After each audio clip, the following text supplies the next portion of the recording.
Think of the most lethal threat you will face in your lifetime: cancer, a car crash, a natural disaster. But a force causing more human suffering than any of these remains completely invisible, and it is already living inside your head. Every day, your brain generates between 60,000 and 80,000 thoughts. That is a relentless stream of data, firing roughly once every waking second. And according to cognitive research, 80% of those thoughts lean negative. Most of this internal noise is repetitive. About 95% of those negative thoughts are the exact same ones you had yesterday. Your brain runs a highlight reel of your worst fears and deepest insecurities on an endless loop. Your nervous system treats a fear constructed in the imagination exactly like a physical event happening in real time. It cannot distinguish between an objective threat and a thought. By dwelling on unchecked narratives, we trigger a cascade of biological responses that the body was never designed to sustain. We are essentially forcing our biology to prepare for a physical struggle that never arrives. When you lie awake at 2 a.m. imagining a relationship ending or a project collapsing, your adrenal glands aggressively dump cortisol into your bloodstream. Your heart rate accelerates. You enter a full fight or flight mode. This chronic state corrodes your physical health over time. It suppresses your white blood cells, leaving you vulnerable to infection. It chronically inflames your entire cardiovascular system. It even damages the brain itself, physically shrinking the hippocampus, the area responsible for learning and memory. Dr. Bessel van der Kolk demonstrated this through decades of clinical study. He found that psychological distress writes itself into your nervous system, physically reshaping your internal biology. This is the core of psychoneuroimmunology, a field of science proving that your psychological state and your immune system operate as a single, fully integrated biological network. The evidence is clear.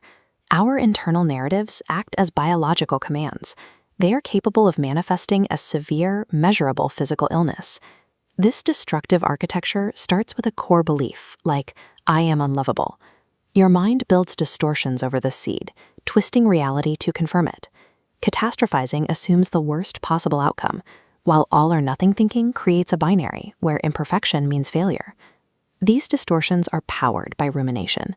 Obsessively repeating a memory fires a signal down the same neural pathway, carving a physical groove into your brain. Rumination is the neurological practice of suffering. It locks your mind into a self-sustaining cycle of pain, rather than generating a solution. Our ancestors compared their social standing to 100 people in a village.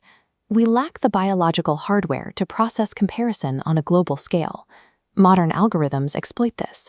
They flood your screen with curated highlight reels, leading your brain to conclude that everyone else is wealthier, fitter, or happier.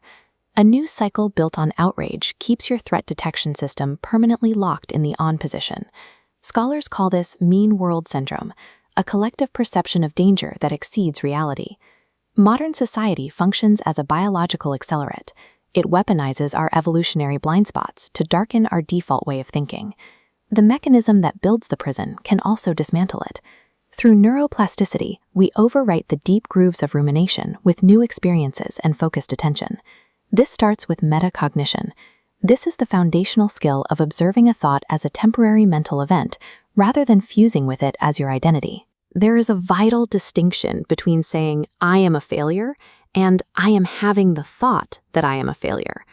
That distance allows the feeling to pass without becoming your reality. Aaron Beck developed cognitive behavioral therapy to formalize this process. He taught us to interrogate our thoughts as hypotheses to be tested, rather than accepting them as facts. Choosing to observe a thought instead of reacting to it weakens old neural circuits and builds entirely new biological hardware. We can break a thought spiral by using the body's physiological emergency brakes. Slow, rhythmic breathing sends an immediate signal to the nervous system to deactivate the alarm. Affect labeling provides a similar mental break. Brain imaging shows simply naming an emotion out loud, saying, I feel afraid, measurably reduces activity in the amygdala. Viktor Frankl observed that between a stimulus and our response, there is a space. Our growth and our freedom lie in how we use that space. You will never stop every negative thought from arising, but daily cognitive hygiene ends the invisible war. You are not a prisoner of your